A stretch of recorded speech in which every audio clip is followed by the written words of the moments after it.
आप सबका स्वागत है हमारे YouTube चैनल के पार्ट सेकेंड लेक्चर में इंट्रोडक्शन ऑफ बायोलॉजी में।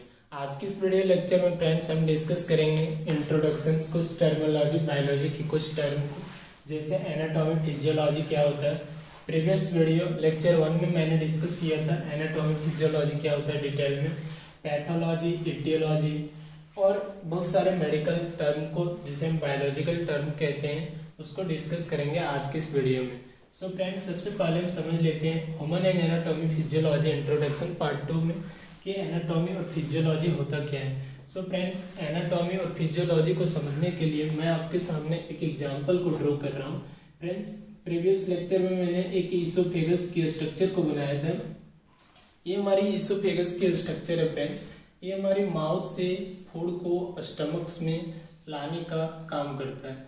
तो फ्रेंड्स, क्या है कि जो हमारी ये पाइप की स्ट्रक्चर जैसे दिख रही है, पाइप जैसे पानी को हम जब डालते हैं एक जगह से दूसरे जगह ले जाना होता है, तो इसी तरह से फूड को माउथ से स्टमक तक ले आने का कार्य हमारा जो करता है ईसोफेगस।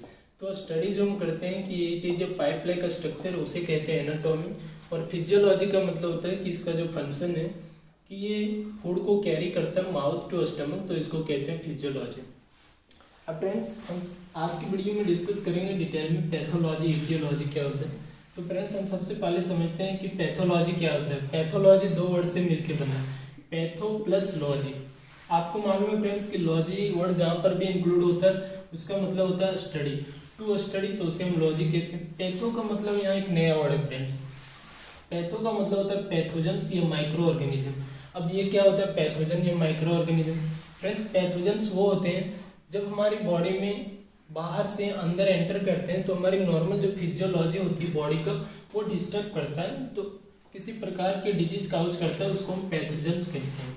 जैसे फ्रेंड्स, अभी कोविड चल रहा है, जब कोविड वायरस हमारी बॉडी में एंटर करता है तो कोविड से हम संक्रमित हो जाते हैं, तो उसे वो हमारी एक टाइप की पैथोजेंस हैं।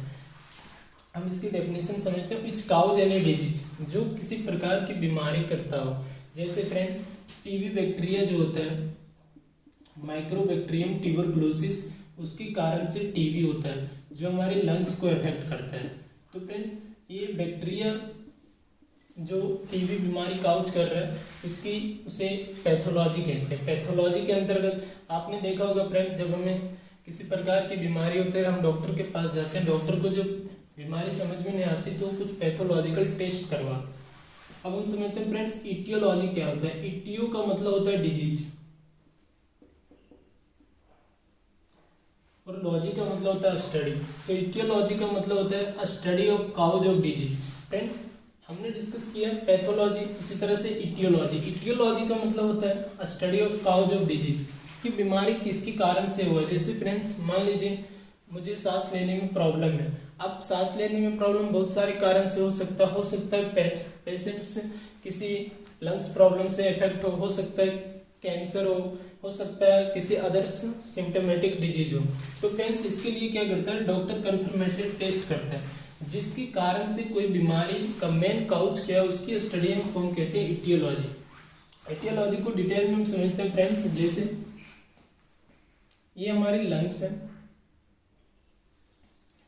मान लीजिए फ्रेंड्स कि ये हमारी लंग्स की स्ट्रक्चर है, और क्या है कि हमारी रेस्पिरेटरी ट्रैक्ट के द्वारा एक माइक्रो ऑर्गेनिज्म से एंटर हुआ और हमारी जो नॉर्मल रेस्पिरेशन है उसको डिस्टर्ब किया, जिनके कारण ऑक्सीजन हमारी बॉडी में पर्याप्त नहीं मिल पाएगा, और फिर हमारी जो सेल्स होती है वो नेक्रोसिस कहते हैं, सेल्स ऑक्सीजन की एब्सेंस में डेथ करना शुरू कर देता है। तो फ्रेंड्स, अब हम पता करेंगे कि ऑक्सीजन की डेफिशिएंसी किसके कारण से हो सकता है। तो हम टीबी का एग्जाम्पल ले रहे हैं, माइक्रोबैक्टीरियम ट्यूबरकुलोसिस। तो हम पता करते हैं कि mycobacterium tuberculosis is responsible for TB, that is called aetiology. उसी को हम कहते हैं aetiology, study of cause of disease. बीमारी का मेन काउज क्या उसे कहते हैं इटियोलॉजी। फ्रेंड्स, अब हम डिस्कस करते हैं हेपेटो का मतलब क्या होता है। बायोलॉजी में आपने सुना होगा हेपेटो, पल्मो, कार्डियोलॉजिस्ट, नेफ्रोलॉजिस्ट। तो हेपेटो का सिंपल सा मतलब होता है फ्रेंड्स लीवर। हेपेटो का मतलब होता है लीवर, और जो हमारे लीवर का स्टडी करते हैं उसको कहते हैं hepatology. Study of liver is called hepatology. और फ्रेंड्स, जो डॉक्टर हमारे स्पेशलिस्ट होते हैं लीवर का उसे कहते हैं हेपेटोलॉजिस्ट। हेपेटोलॉजिस्ट का मतलब होता है स्पेशलिस्ट ऑफ लीवर। उसी तरह से पल्मो, पल्मो का मतलब होता है लंग्स, और study of lungs is called pulmonology. Pulmonology कहते हैं स्टडी ऑफ लंग्स को, और पल्मोलॉजिस्ट का मतलब हो जाएगा स्पेशलिस्ट ऑफ लंग्स। जो स्पेशलिस्ट होते हैं उसे कहते हैं पल्मोलॉजिस्ट। कार्डियो का मतलब होता है हार्ट, और कार्डियोलॉजी का मतलब होता है स्टडी ऑफ हार्ट। हम हार्ट के जहाँ अध्ययन करते हैं उसको कहते हैं कार्डियोलॉजी, और कार्डियोलॉजिस्ट का मतलब होता है स्पेशलिस्ट ऑफ हार्ट। इसी तरह से फ्रेंड्स नेप्रो, नेप्रो का मतलब होता है सिंपल सी किडनी, और नेप्रोलॉजी मतलब स्टडी ऑफ किडनी, नेप्रोलॉजिस्ट मतलब स्पेशलिस्ट ऑफ किडनी। न्यूरो का मतलब होता है फ्रेंड्स ब्रेन, हम बोलते हैं ना कि ये न्यूरो सर्जन है, इसका मतलब होता है फ्रेंड्स न्यूरोलॉजी मतलब स्टडी ऑफ ब्रेन, और neurologist means specialist of brain. Ophthalmy का मतलब होता है आई, आँख, और ऑप्थेल्मोलॉजी का मतलब होता है स्टडी ऑफ आई, और ऑप्थेल्मोलॉजिस्ट का मतलब होता है स्पेशलिस्ट ऑफ आई।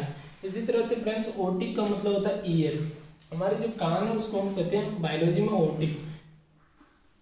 ओटोलैरिंगोलॉजी का मतलब होता है स्टडी ऑफ ईएनटी, ईएनटी का फुल फॉर्म होता है फ्रेंड ईयर, नोज, थ्रोट। हम बोलते हैं ना फ्रेंड कि ये हमारे ईएनटी डिपार्टमेंट में कभी जाते हैं चेकअप करवाने के लिए, जब हमारी आँख, नाक, कान और गले से संबंधित किसी प्रकार की बीमारी होती है तो हम ईएनटी डिपार्टमेंट में जाते हैं। फिर होता है गैस्ट्रोएंट्रो, गैस्ट्रोएंट्रो का मतलब होता है जीआईटी ट्रैक्ट, जितने भी जीआईटी ट्रैक्ट में आते हैं जैसे हमारी oesophagus, stomachs, bile duct, pancreas, ये सारी की स्टडी को कहते हैं गैस्ट्रोएंट्रो। गैस्ट्रोएंट्रोलॉजिस्ट का मतलब हो जाएगा स्पेशलिस्ट ऑफ हमारे जीआईटी ट्रैक्ट के जो डॉक्टर होते हैं। एंडो का मतलब होता है इनसाइड, अब इनसाइड का कहने का मतलब क्या फ्रेंड्स, आपने सुना होगा एंडोसाइटोसिस। एंडोसाइटोसिस क्या होता है, जब हमारे सेल के अंदर जब मटेरियल मूव करता है तो उसको हम कहते हैं एंडोसाइटोसिस। जब कभी भी हमारे सेल के अंदर किसी भी प्रकार के मटेरियल मूव करता है तो उसको कहते हैं एंडोसाइटोसिस। एक्सो का मतलब होता है outside, outside exocytosis, outside cell की पहले मटेरियल मूव, जब सेल के बाहर किसी प्रकार का मटेरियल मूव करता है तो उसको कहते हैं एक्सोसाइटोसिस।